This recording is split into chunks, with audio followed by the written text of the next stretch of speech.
செய்தி தொடர்பாளர் திருமதி சிஆர் சரஸ்வதி மேடம் அவர்கள் நம்முடன் இருக்கிறார்கள். வணக்கம் மேடம்.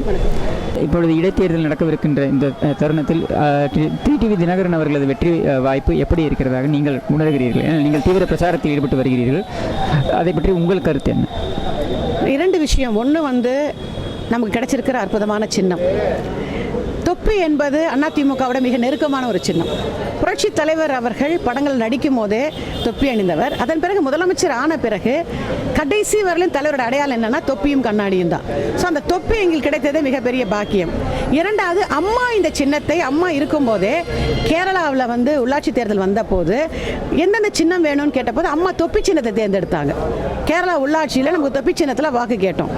கிட்டத்தட்ட ஒரு 8 இடத்துக்கு மேலே உள்ளாட்சி நாங்கள் ஜெயித்தோம். ஸோ அங்கேயே தொப்பி ஒரு வெற்றிகரமான சின்னமாக முதல் முறையாக அதிமுக உள்ளாட்சி தேர்தலில் கேரளாவில் வெற்றி பெற்றதுக்கு இந்த சின்னம் ஒன்று.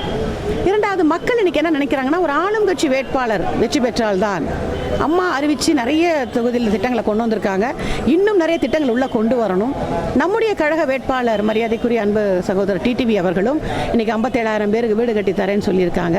அதே போல் பார்த்தீங்கன்னா இன்றைக்கி சாலை வசதி, மருத்துவக் கல்லூரி, அதே மாதிரி இன்றைக்கி வைஃபை வசதி போன்ற எண்ணற்ற திட்டங்களை இன்றைக்கி அறிவிச்சிருக்காங்க. அன்பு சகோதரர் துணை பொதுச் செயலாளர் பொறுத்த வரைக்கும் அவர் எம்பியாக இருந்த பெரியகுளத்தில் போய் கேட்டாலே தெரியும். அவர் தன்னுடைய அந்த பதவி காலத்தில் அந்த ஊர் மக்களுக்கு எவ்வளவோ செஞ்சுருக்கார். மருத்துவக் கல்லூரி, ஹாஸ்பிட்டலு, ரோடு, தண்ணீர் வசதின்னு நிறைய அந்த 6 சட்டமன்ற தொகுதிக்கு செஞ்சுருக்காங்க. ஆகவே அவரை பார்க்கும் போதே மக்களுக்கு அவருடைய வார்த்தையை கேட்கும் போதே நம்பிக்கை வருது. அதை எங்களால் பார்க்க முடியுது. அவங்க போயிட்டு நம்முடைய வேட்பாளர் போயிட்டு அந்த தொகுதிக்கு நாங்கள் மறுபடியும் போகும்போது அவங்க வந்தாங்கங்க, நல்லா பேசினாங்க, சிரிச்ச முகத்தோடு சொன்னாங்க, எங்கள் குறைகளெல்லாம் கேட்டாங்க, செஞ்சு தரேன்னு எங்களுக்கு சொல்லியிருக்காங்க.